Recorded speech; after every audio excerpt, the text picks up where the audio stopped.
Hi viewers, మంచి పుల్లటి మంచి టేస్టీ చట్నీ రెడీ అయిపోయింది. టమాటాలు, దోసకాయ, కొత్తిమీర కలిపి ఈ చట్నీ నేను ఎలా చేసుకున్నానో తెలుసుకోవడం కోసం మీరు చూస్తున్నారు మరువలేని వంటలు ఛానల్. లో ఫ్లేమ్లో పెట్టుకుని వేపుకోవాలన్నమాట, లేకపోతే తొందరగా మాడిపోతాయి జీలకర్ర. వేగిన తర్వాత మిక్సీ జార్లో తీసేసుకుంటున్నాను. ఆల్రెడీ పచ్చి వెల్లుల్లిపాయలు కూడా వేసాను మిక్సీ జార్లో.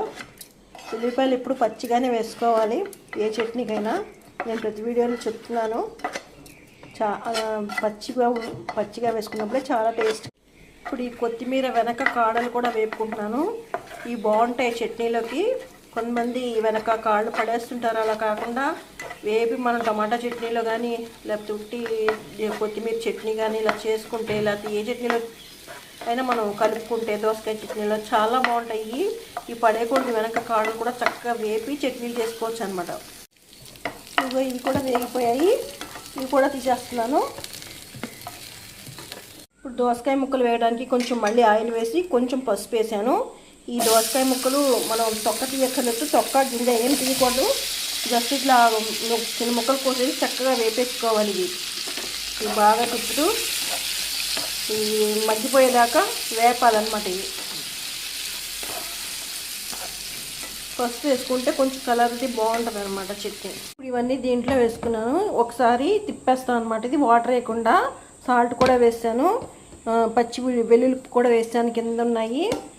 ఇంక ఇవన్నీ కలిపేసి ఒకసారి తిప్పేస్తాను అనమాట. ఒకసారి ఇలా తిప్పేసిన తర్వాత ఇప్పుడు ఈ చక్కగా మగ్గిపోయింది కదా, ఈ దోసకాయ ముక్కలు కూడా ఇందులో వేసేసి ఒకసారి తిప్పేస్తాను అనమాట. చింతపండు కూడా ఆయిల్ వేసి చక్కగా వేపుకున్నాను, నానబెట్టిన చింతపండు. ఇది కూడా ఇందులో గీసేస్తున్నాను.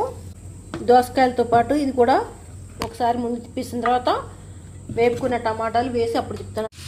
ఇప్పుడు మళ్ళీ కొంచెం ఆయిల్ వేసి టమాటా ముక్కలు వేగడానికి పెట్టాను. ఈ చట్నీ బాగా ఆయిల్ అవుతున్నది. ప్రతిదానికి వేరేగా ఆయిల్ వేసుకుంటూనే ఉండాలి, అప్పుడే బాగా టేస్ట్గా ఉంటుంది అనమాట. ఇప్పుడు ఈ టమాటాలు కూడా చక్కగా మగ్గిపోయాయి. ఇవి కొంచెం చల్లారిన తర్వాత మళ్ళీ ఇప్పుడు నేను దీంట్లోకే వేసి